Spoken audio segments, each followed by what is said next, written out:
Good morning, everyone. Happy Veterans Day to all you veterans out there. Thank you to Eric for those kind words. It's very special to have one of my soldiers here with me on this amazing day where I've been invited to come speak to this great group of young people here at the Citadel. I invited Eric, Specialist Leafblad, as I once called him, to speak today because he sets an incredible example for all of us. He shows us that in our time in uniform, there is more value than even that moment. And you all sit here in uniform today. You'll know what I mean. It prepares us all for a lifetime of giving back to this amazing country. It helps us reach our potential as individuals and as citizens of the United States of America. And of course, what better day to be reminded of that than today?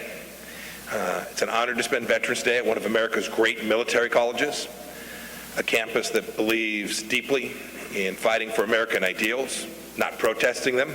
Imagine that.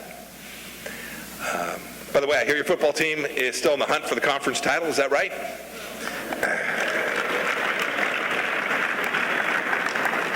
I wish you unmitigated good luck because you don't play Army this year.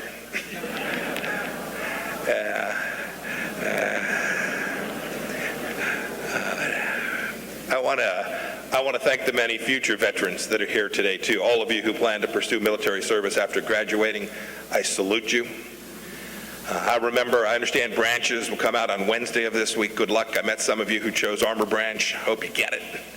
I remember my time as a young West Point cadet a long time ago. Now, I can still recall, like you all today, the carefully pressed uniforms, the early morning drills, and just how eager I was at this time to get on the field for my country. I got my chance patrolling the Iron Curtain during the Cold War. Last week, I got back early on Saturday morning from Germany. I had the privilege of returning to where I once stood to mark the 30th anniversary of the fall of the Berlin Wall. Standing there on a chilly November day in Berlin, I felt proud to have played just a tiny part in that victory. I was humbled by the privilege of returning to this ground that I'd walked, that I'd patrolled when I was with Specialist Leafblad, returning as Secretary of State, and grateful to have chosen to get back into service in the United States of America. You should feel that too. You should feel proud, humbled, grateful to be a student at this distinguished institution. And just like Eric, all of you who serve will gain knowledge and skills that equip you for that lifetime of service. And that's what I want to spend today's time sharing with you. I want to tell you a few things I learned in the military that I still put into use every day as Secretary of State, so that as you move through your time here at the Citadel, hopefully you will think about these things as well. First, for me, military service turned into the relentless pursuit of excellence. Excellence as a habit. That's what Specialist Leafblad referred to. You know by now that your success as a cadet isn't just about good grades. It's about maintaining discipline in everything that you do. It's about shining your shoes until you can see your reflection. You should check mine out this morning. It's about showing up on time, ready to go, even if after 3 hours you felt like you didn't get enough sleep. To an outsider, to someone who's not familiar with this place, you may seem out of step.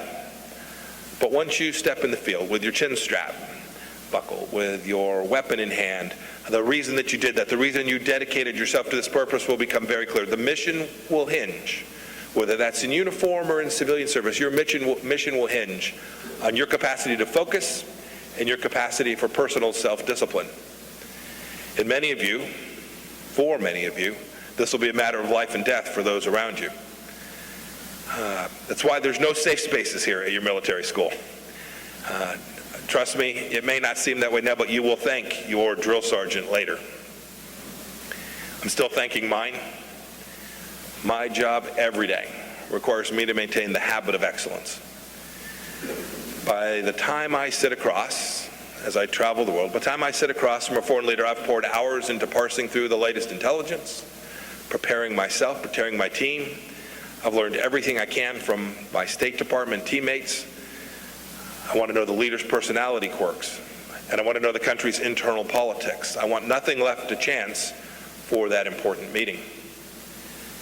And just like in military service, diplomacy requires a pursuit of excellence down to that last detail. I expect it of myself, and I expect it of every member of my team. That leads me to my second lesson. Military service taught me that you can only be as good as that team that's around you. A meeting with a foreign leader doesn't just happen. You don't just show up. It doesn't involve just a handful of people who are sitting in that room on that particular moment. It requires hundreds of people, from the embassy staff to policy experts to the security team and much, much more. And the Army taught me, the military taught me, that effective leadership means setting a clear mission and a good example while empowering every individual on the team to follow suit and have their own level of excellence. For those of you who go on to lead men and women in the armed forces, I want you to know that there is no greater responsibility and no greater honor. After I graduated, I was put in charge of a platoon of 30 soldiers, a cavalry regiment. You just heard from one of them, Specialist Leafblad. He told you his side of this story, and I want to tell you mine. Specialist Leafblad had entered the Army out of high school, as he described. He confessed to me he hadn't tried too hard in school, and he was working to figure out what would come next in his life. But I could see very clearly he was talented, he was bright, there was something really special, and I wanted to make sure and inspire him to the extent I could and motivate him. I came to trust him. The vehicle was always ready. I came to trust him with more and more responsibility. The more I gave him, the more he took on, and the more he proved he could handle. And when he came to me one day, as he described, he said he wanted to return home and give college a try. I encouraged him to do that. I knew it would blow an enormous hole in my unit, in my platoon, and that I'd have to figure my way forward. But I wanted him to do that. I wanted him to do it for a reason. I knew that his service to America wouldn't be over. Just as when you leave here, whether you join the military or you go into civilian service, your time of service won't be over either. Eric described the letter that I received a couple years ago recounting his many successes. It filled me with great joy. You know, he went to law school. He served for 11 years in the State's Attorney's Office. I must say, it brought me with great joy to hear of his accomplishments, but I must tell you, I wasn't surprised. Here's what he wrote. He wrote, quote, "Not a day goes by that I don't use a skill or an idea that I learned from one of my mentors in the Army." You know, that fills me with great pride. I'm sure he was talking about people other than me when he talks about his mentors. Who knows how many lives Eric has gone on to save over the years through his remarkable work following his time in service in uniform. Best of all, he's become the director of training, now leading and training others, a mentor to generations of public servants. It's a powerful reminder to each and every one of you in this room that service and leadership can change a person's life and the lives of those around and cause a ripple effect with positive impacts all around the United States of America.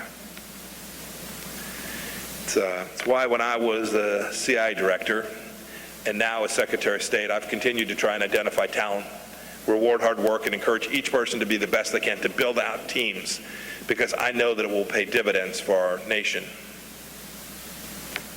Last lesson that I learned from my time in the military, and it's probably the most important of all. I learned that America is a truly exceptional nation with exceptional values, and it must be defended with exceptional courage.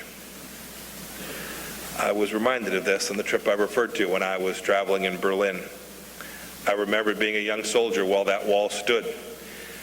I remember seeing the despair that had taken root on the other side of the Iron Curtain. I could see it in the faces of the guards that patrolled the eastern side. I witnessed the thin barrier between freedom and tyranny and America's role in ensuring that freedom always prevails.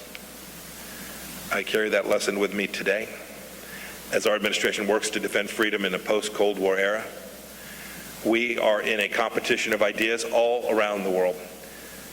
Our other great powers actively work alongside of us. but many promote their authoritarian models worldwide as alternatives to the fundamental way we live our lives here in America.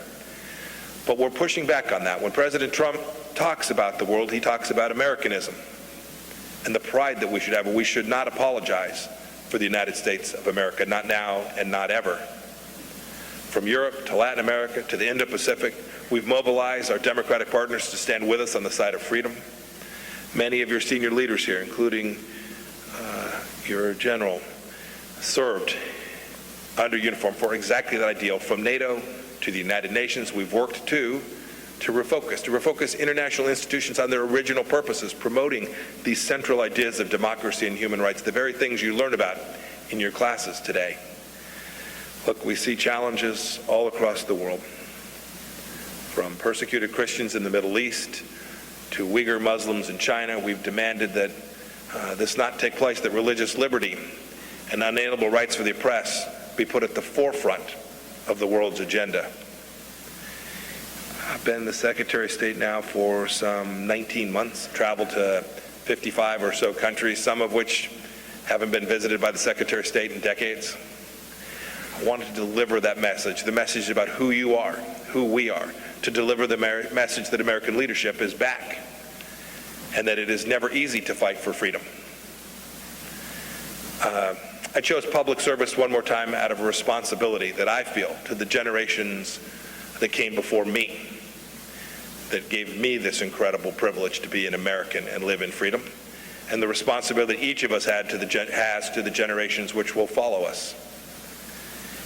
And as we sit here today on November 11th, on Veterans Day, it's a reminder of the sacrifices made down through the years, from the Civil War to the Cold War, from multiple world wars, to defend the American ideal.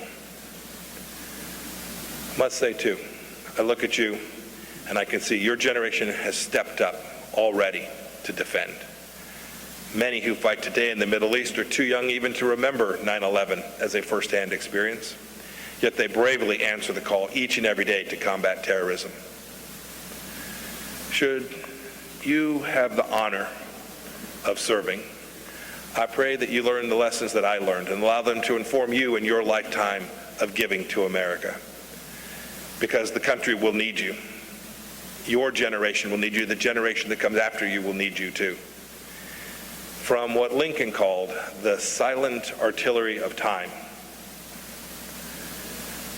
That's because it's human nature. It's human nature to forget the precious value of what previous generations fought for and died. It is common sense to be focused on the day. There's a natural gravity pulling us away from our founding towards false promises of progress. But you can't resist this by simply flying straight. You have to actively steer towards the founding, toward our original ideas of limited government, individual liberty, and of unalienable rights, the founding documents you all read about in your classwork. That requires courage and discipline, what you're learning here at this amazing institution. And it's what you have come to know about paying a price for freedom. I know you will all do this. I know you will all deliver. I look forward to taking some questions today. I want to wish everyone out there a happy Veterans Day. God bless you. God bless this amazing institution at the Citadel. And may God bless the United States of America. Thank you all so much.